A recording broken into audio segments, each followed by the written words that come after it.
Havendo número legal invocando a proteção de Deus, declaro aberta a presente sessão, da sessão cível. Discussão e aprovação da ata da sessão anterior, ata da sessão do dia 5 de outubro de 2022. Todos aprovam? Aprovada. Registro a ausência do desembargador Amilcar Maia e do juiz convocado, Dr. Diego Cabral, em razão do gozo de férias, e do desembargador Virgílio Fernandes, comunicou a impossibilidade de comparecer. Julgamento de feitos. Na pauta nós temos o número 1 da pauta, o incidente de resolução de demandas repetitivas, 0807-642, suscitando desembargadora Judite Nunes, suscitada Roberta Cecília Moreno e outros. Relator do juiz convocado, doutor Eduardo Pinheiro. Foi preferido o voto na sessão do dia 5 de 10. Após o voto vista do desembargador Amaury Moura Sobrinho, o voto proferido pelo juiz convocado Ricardo Tinoco, o julgamento foi suspenso a fim de possibilitar ao relator adequar o seu voto aos novos fundamentos apresentados. Adequação do voto. Doutor Eduardo Pinheiro tem a palavra. Senhor presidente, eu fiz as adequações. Eu encampei, na verdade, as duas teses do desembargador Amaury com o doutor Ricardo Tinoco. E eu, ipsilíteres, eu acolhi as teses lançadas pelo Dr. Ricardo Tinoco, que na verdade eram muito semelhantes também ao desembargador Amaury. Então eu fiz as modificações e, conforme decidido, foram feitas adaptações nos termos dos votos também, como já disse, desembargador Amaury e do Dr. Ricardo Tinoco. Foram feitas devidas correções. Peço desculpas pelo pouco tempo que eu tive em relação principalmente às apelações, não tanto ao RDR, que eu tive que fazer adaptação em razão do IRDR, que não foi muito fácil, não, e também em face da modulação, que também não estava tão prevista a amplitude no meu voto inicial, mas aparentemente, pelo meu esforço, estaria já de acordo. Qualquer coisa, podemos rever mais na frente se houver alguma omissão, alguma falha, qualquer que seja, eu estou disponível a rever, tá bom? Pois não. Todos, desembargador Amaury. Pela ordem, eu não quero ser recalcitrante de maneira alguma, mas ainda remanesce uma dúvida. Essa matéria é muito complexa, né? E tem demandado um esforço muito grande de interpretação e dedicação de todos nós sobre esse ponto. E inclusive porque nós temos vários processos ainda em tramitação nas câmaras, a grande maioria ainda em fase de agravo do instrumento, mas certamente isso posteriormente virá já em sede de apelação. Mas há um ponto ainda que eu gostaria de esclarecer, Excelência, e debater, e que me parece no voto do relator, doutor Eduardo, ainda diverge do meu entendimento, que eu acho que é uma questão primordial para que possamos lançar a tese, notadamente na tese contida na letra B, proposta pelo relator, que é exatamente a discussão que gira em torno da validade ou não, da legalidade ou não do parágrafo 2º do artigo 19 do Estatuto, que, a meu sentir, não há nenhuma ilegalidade, digo eu no meu voto, diversamente do afirmado no voto do relator, com todas as vênias, não vislumbro ilegalidade das disposições lançadas no parágrafo 2º do artigo 19 do Estatuto da Unimed, eis que tal previsão decorreu de deliberação da Assembleia Geral Extraordinária, certamente com observância do quórum qualificado, porque isso já está no próprio Estatuto e que é fruto, naturalmente, de deliberação de Assembleia Geral. O próprio Estatuto já prevê, e isso não confronta com a relação de agência. Não é? E eu digo, por outras palavras, senhor presidente, que não há ferimento ou violação ao sistema legal, posto que não se cuida aqui de reforma do Estatuto, senão da exteriorização de sua aplicabilidade, vale dizer, de que se dá eficácia ao que está posto no próprio estamento, forte na premissa maior estampada no princípio constitucional da autonomia deliberativa. E mesmo assim eu faço uma ressalva que essa matéria ainda é levada para a Assembleia. O relator faz referência a isso também, inclusive, de fato, as atas que são juntadas ao processo, elas dão notícia de que essa matéria, dentre outras, a matéria foi comunicada à Assembleia. E ainda que haja aparentemente do ponto de vista formal, não é? Porque a matéria não foi expressamente submetida à votação, mas foi comunicado, esses aumentos são comunicados em Assembleia, e os aumentos estão previstos no próprio estatuto da Unimed, né? Autorizado pelo parágrafo 2º do artigo 19, e eles comunicam, e não há em nenhuma ata qualquer indignação, qualquer manifestação contrária. O que vale dizer, todos os presentes silenciam, têm conhecimento, é anunciado que foi o aumento, com base, naturalmente, no que é permitido pelo Estatuto. Então, eu acho que isso é um ponto que precisa ser melhor enfrentado, a meu sentir, para que fique claro, pelo menos eu penso que não há ilegalidade e que esses aumentos, portanto, são manifestamente legais, porque autorizados pelo próprio Estatuto, porque isso gera uma complicação maior, que é a necessidade exatamente de registro posterior de cada aumento. Quer dizer, é um procedimento, né, que eu acho que vai de encontro exatamente ao princípio maior da desburocratização, inclusive do princípio maior, que é exatamente a prestação do serviço de saúde. Então, é esse ponto que eu trago ainda à discussão, porque, pelo que proposto, me parece que fica o reconhecimento de que há essa aparente ilegalidade e, portanto, necessária a nova Assembleia, submetida à nova Assembleia Geral e, consequentemente, a um novo registro. Eu gostaria de discutir essa matéria, Excelência, porque está posto no meu voto exatamente essa questão, porque aí, inclusive, não haveria nem necessidade, porque se a Corte, se a Seção reconhece a legalidade do que posto no parágrafo 2º do artigo 19, dispensaria até qualquer modulação. Pagador Mário, permite? Com muito prazer, Excelência. Desde que surgiram esses debates, as decisões tomadas, se eu não estiver enganado, nas 3 câmaras, é de reconhecer a legalidade dos aumentos concedidos com base no artigo 19, parágrafo 3º, porque houve a Assembleia delegou ao Conselho assim o fazer. Perfeitamente. E agora Vossa Excelência traz uma explicação bem interessante, que não estamos a tratar aqui de alteração regimental. E não há necessidade de alterar regimento apenas para dispor sobre a cota, o valor da cota de ingresso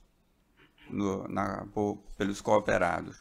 Se fosse alteração de funcionamento da instituição, aí sim precisava mudar regimento, precisava ir à Assembleia para alterar. Mas não, é só o valor da cobrança da cota de ingresso. Então, nós esquecemos que há alguns anos, ou não podemos esquecer, quando tínhamos inflação, todos os valores eram reajustados. Você já imaginou fazer-se uma Assembleia Geral a cada mês, porque a inflação era alta naquele período, naquela época, para atualizar o valor da cota de ingresso. O que se questiona hoje é que a Assembleia, a cooperativa elevou com mais frequência, no mesmo exercício, elevou por 1 ou 2 vezes o valor da cota de ingresso. Mas foi uma decisão de um conselho e nós não podemos confundir decisões de entidades privadas com decisões do poder público que dependem de lei. Na iniciativa privada não há essa regra tão rígida da legalidade ou da dependência de lei. Então, se a Assembleia Geral delegou ao Conselho deliberar sobre a fixação desse valor, não haveria sequer a necessidade de ratificar essa decisão em Assembleia, como você está propondo. Desembargador Amauri? Pois não, senhor. Da outra feita, eu realmente me manifestei pela desnecessidade de se burocratizar essa questão. Perfeitamente. Porque, primeiro, as relações são eminentemente privadas. Me lembro que o doutor Ricardo de Noco falou sobre a necessidade de dar publicidade. No fundo, simplificando um pouco, é um clube, as cooperativas, com sócios proprietários. A joia antiga é quanto para entrar no clube? Eu atendo as exigências de ser maior, ser médico, enfim, prestar um determinado serviço é legal. E a Assembleia decide que é isso. Por que mandar para o Conselho, como está colocado? As outras questões que se quer resolver todas agora, me parece que não seja exatamente o objetivo desta sessão cível. Poderão surgir outras questões decorrentes, laterais. Bom, e aí a justiça vai continuar decidindo a respeito. Agora, quanto a essa questão, que são as questões maiores, principiológicas, principalmente que se decide muito a miúdo, ficaria resolvido da forma que está colocado nessa proposição de Vossa Excelência, de voto de Vossa Excelência. São interessantes as outras, mas não me parece ser objeto da sessão civil. Segundo, resolveria a questão. Não há nenhuma ilegalidade em o Conselho decidir sobre isso. Enfim, e o restante continuaria a pipocar aí, eventualmente, nas ações de insurgência individual. Doutor Eduardo, aceita a sugestão? Como é? Aceito, em parte. Em relação à desburocratização que o desembargador Cláudio Santos falou na sessão passada, houve até um debate se era registro, averbação, não foi exigido nada, ficou omisso já para tangenciar a respeito da necessidade de cada vez que for aumentado o valor, se levar a registro do estatuto, né? Então, nessa parte aqui, não consta, não tem essa exigência. Mas eu acredito que a própria amplitude logicamente que o central realmente está tendo divergência em relação ao valor em si e aumento. Isso aí o ponto seria, como o desembargador Cláudio Santos abordou, o ponto central seria esse, pode ou não pode, sim ou não. Mas do jeito que foi feita a modulação, do jeito que está posta a modulação e para o futuro, que ele diz que ingressar a partir de decisões judiciais ainda não transitadas julgadas, não seria de todo formalidade excessiva da minha parte. Então, acredito que poderíamos, assim, do ponto de vista da minha convicção, eu não poderia mudar meu voto para dizer que o Conselho de Administração teria poderes para isoladamente aumentar e ficar por isso sim, sem submeter a Assembleia. E do ponto de vista prático, hoje em dia você pode convocar uma Assembleia por meios simples, basta com altamente simples, não precisaria tanta formalidade de se convocar do ponto de vista prático, né? Perfeito. Me parece, doutora Eduardo, que do ponto de vista prático isso já existe, porque a questão é, aquela comunicação vale como uma submissão à votação, mas vai além disso, porque se levar para uma Assembleia Geral, isso, e na hora que eu digo que eu reconheço a ilegalidade do artigo 19, eu estou dizendo que há modificação do Estatuto, portanto tem que se levar a uma Assembleia Geral e, consequentemente, a um novo registro, que a cada modificação do Estatuto tem que se levar a registro. A pergunta do desembargador Amauri, qual é a ilegalidade do artigo 19 para o parágrafo 2º do artigo? Qual é a ilegalidade? O que é que impede que a Assembleia delegue ao Conselho decidir sobre isso? Exatamente. Então, não consegui ver a ilegalidade desse dispositivo. Exatamente. E o que ingressa Ele tem conhecimento naturalmente do Estatuto e sabe que o Conselho já está autorizado, a partir exatamente da Assembleia Geral, né, autorizado a, eventualmente, rever esses valores. E nós nos cingiríamos a isso. É isso, O perfeitamente. presidente poderia, muito assim, rapidamente, eu não sei se nós poderíamos caminhar para um ponto intermédio, Valor Amauri, Sim. doutor Eduardo. Poderíamos, Banês, é isso que eu disse Valor nessa Cláudio. parte. Porque eu quero crer, se nós fizermos uma leitura do artigo 46 da legislação, da lei de regência, diz assim, eu vou só fazer a leitura não para fixar o meu ponto de vista em cima dele, é só para principiar aqui a discussão. O artigo 46 diz, é da competência exclusiva da Assembleia Geral Extraordinária deliberar sobre os seguintes assuntos. Aí tem o inciso 1, diz, reforma do Estatuto. Aí o artigo 21, vou fazer aqui só a leitura rápida também, diz assim, o Estatuto da Cooperativa, quer dizer, a Assembleia é quem tem competência para fazer a mudança do Estatuto. E o 21 diz, o Estatuto da Cooperativa, além de atender o disposto no artigo 4º, deverá indicar, inciso 3, o capital mínimo, o valor da cota-parte, o mínimo de cotas-partes a ser subscrito pelo associado, o modo de integralização das cotas-partes, bem como as condições de sua retirada nos casos de demissão, eliminação ou exclusão do associado. Então, a interpretação sistemática do 46 com o 21 nos leva, a, pelo menos em princípio, a compreender o seguinte. É da competência da Assembleia mudar o Estatuto, e o Estatuto é que deve prever o valor, está dito expressamente, o valor da cota-parte. Então, o Estatuto é, na verdade, o instrumento normativo interno que fixa o valor da cota-parte. Então, a se fazer uma análise assim, friamente desses dois dispositivos, a percepção que nós extraímos é de que realmente a Assembleia ela tem um papel essencial na validade da fixação do valor. Mas, entendendo a preocupação do Valor Amauri, como dos demais, eu creio que nós poderíamos pensar numa posição intermédia, que seria admitir que, pelo artigo 19, houvesse a deliberação estatutária, aliás, a deliberação do Conselho, corrigindo, para fixar o valor e depois submeter à Assembleia essa fixação para que ela ratifique. Aí nem se iria exigir que a Assembleia dispusesse antes, como o Valor Amauri muito bem pontuou, para realmente o artigo 19 permanecer rígido, nem se iria submeter à Assembleia antes, nem tampouco simplesmente comunicar, porque senão, assim, estou colocando isso para discussão, evidentemente, porque senão esvaziaria o sentido do disposto no artigo 46, combinado com o 21 da lei. E aí nós não estamos falando de outra coisa, estamos falando de lei, né?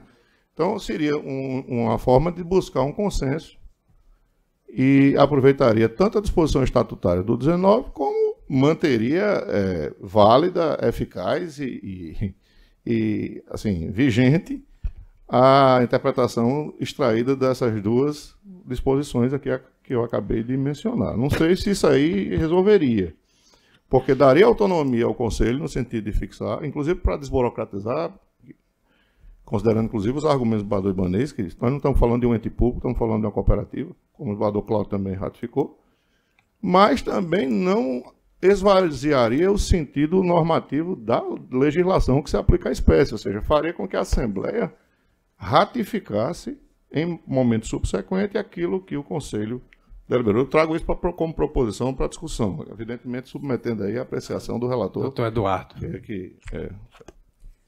Doutor Ricardo, seus argumentos são sempre muito válidos para a reflexão de todos nós.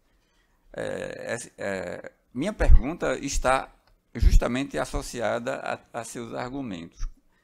A norma diz que é a Assembleia que decide o valor da cota de ingresso, da cota parte de ingresso. E quando o Estatuto diz que a Assembleia delega ao Conselho, essa competência legal seria indelegável? O dispositivo do artigo... Que diz que é da Assembleia. O entendimento é de que não é possível delegar ao Conselho, a Assembleia delegar ao Conselho expressamente. Não existe uma norma de proibição. Sim. Não existe uma norma de proibição. Se nós levarmos as últimas consequências da ideia de que não havendo norma de proibição, não havendo norma que proíbe, é porque a norma que permite, nesse vazio, sim, A Assembleia teria autonomia, talvez, para delegar. E é por isso que eu estou entendendo, que o Conselho poderia deliberar. E em sequência, porque tem um dispositivo que é claro,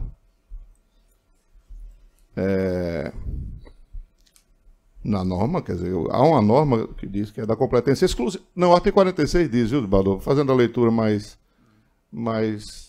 cuidadosa de minha parte, eu entendo que me apressei. O artigo 46 tem a seguinte literalidade: é da competência exclusiva da Assembleia Geral Extraordinária deliberar sobre os seguintes assuntos: 1. Reforma do Estatuto. Eu creio que essa adjetivação exclusiva abstrai, retira, né, vamos dizer assim, a possibilidade do Conselho fazê-lo sozinho. Pelo menos é a leitura que eu faço. Se me permite, doutor Ricardo, aí é que está. Eu repito o que o desembargador Ibanez disse, suas colocações são sempre bem fundamentadas, né? Mas aí, a se entender assim, nós estaríamos, que essa minha preocupação maior, estaríamos esvaziando exatamente o artigo 19, o parágrafo 2º do artigo 19 do Estatuto.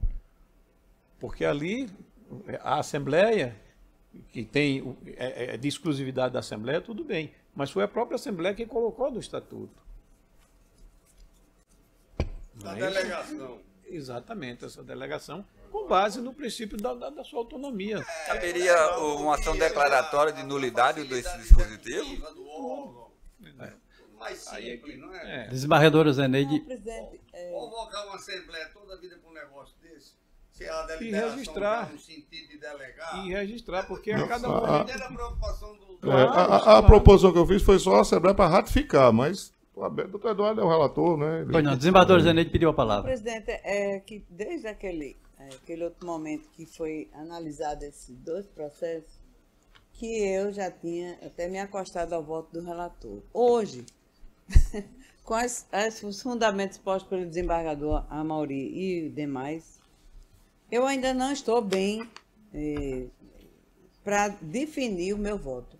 Portanto, eu queria pedir vista dos dois processos. Perfeito. Porque realmente, quanto mais a gente ouve os fundamentos de um e de outro, e a gente fica, né, se imaginando, se decidir agora, que eu já tinha até aqui mudado o meu voto anterior, então eu peço vista dos dois processos e prometo trazer na próxima sessão. Pois não, então, Para desembargadora analisar Zeneide pede melhor, vista para dos processos. refletir melhor, para É ter preciso, porque a matéria consciência do que vou relevante, votar. tem que- Porque são processos, são assuntos que chegam diariamente à nossa mesa.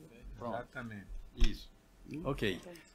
Então, pede vista dos dois processos. Bom, não há mais processo em mesa. Sugestões de proposta da presidência não tem. Os colegas, indicações de proposta, desembargador Amaury. Não tem, excelência. A não ser reiterar a proposta já feita no pleno em relação Sim, Ah. verdade. à importância da data de amanhã, não é? E que é de alegria para todos nós, renovando Estava muita pensando que era saúde eleição. e todos os demais. Agradeço a Vossa Excelência. Doutor Roberto. Eu não participei da sessão do pleno administrativo, mas estou aqui parabenizando Vossa Excelência, que é meu aniversariando, muita saúde, que é o que vale. Isso. E paz e saúde principalmente, né? E prosperidade, paz de espírito, que é o que vale para todos nós. Agradeço a Vossa Excelência. Doutor Ricardo. Também aproveitar o ensejo, presidente, para expressar meus votos e congratulações pela passagem do seu natalício, meus parabéns, e sem proposições. Muito obrigado, doutor Ricardo. Desembargadora Zeneide. Propostas que foram feitas anteriormente, senhor presidente. Agradeço a Vossa Excelência. Desembargador Ibanez. Sem proposição, presidente. Doutora Marta. Somente parabenizá-lo pela passagem do seu natalício, vida longa e próspera. Muito obrigado, doutora Marta. Doutor Eduardo Pinheiro. Igualmente, meus parabéns a Vossa Excelência e no mais sem proposição. Agradeço a Vossa Excelência. E desembargador Cláudio, alguma proposição, indicação, propostas? Não tem.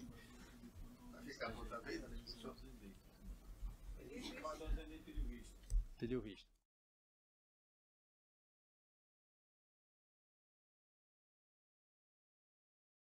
Doutora Elaine, nada?